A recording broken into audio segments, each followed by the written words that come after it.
आदिवासी प्रति राज्य सरकार क्रमागत भाव में अवहेला कर चली बारंबार दाबी आंदोलन सत्वे एप्रति ध्यान दौन प्रतिवाद रे आज महामहिम राज्यपाल को साक्षात कर आलोचना करने सह दाबी पत्र प्रदान करिछि।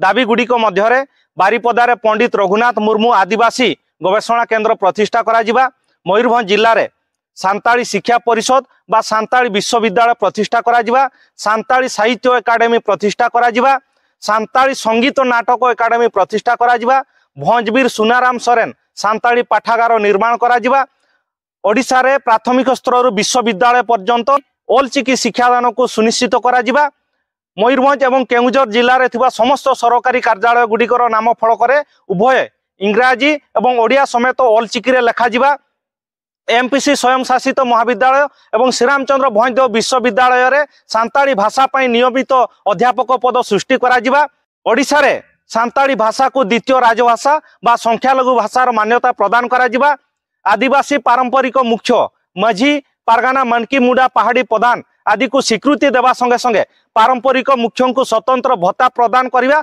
आदि दाबी रही।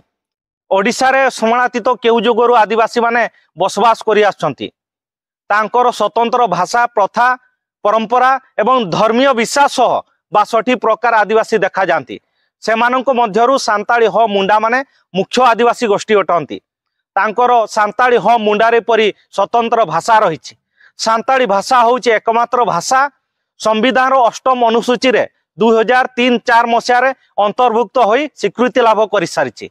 भारत सरकार संस्कृति मंत्रालय अधीन थिबा साहित्य एकाडेमी द्वारा 2005 मसीह मान्यता लाभ कर सारी। विकिपीडिया रे मध्य 301तम भाषा भाव में अंतर्भुक्त होईछि। सांताली भाषा होउछि भारतर 17तम सर्वबृहत भाषा एवं विश्वर 183तम सर्वबृहत भाषा। सांताली संप्रदाय होउछि भारतवर्ष रे भील और गंडपर तृतीय सर्वबृहत आदिवासी गोष्ठी। किंतु दुखर विषय पंडित रघुनाथ मुर्मू द्वारा सृष्टि ऑल चिकी लिपि प्रति राज्य सरकार क्रमागत भाव में अवहेला कर चली।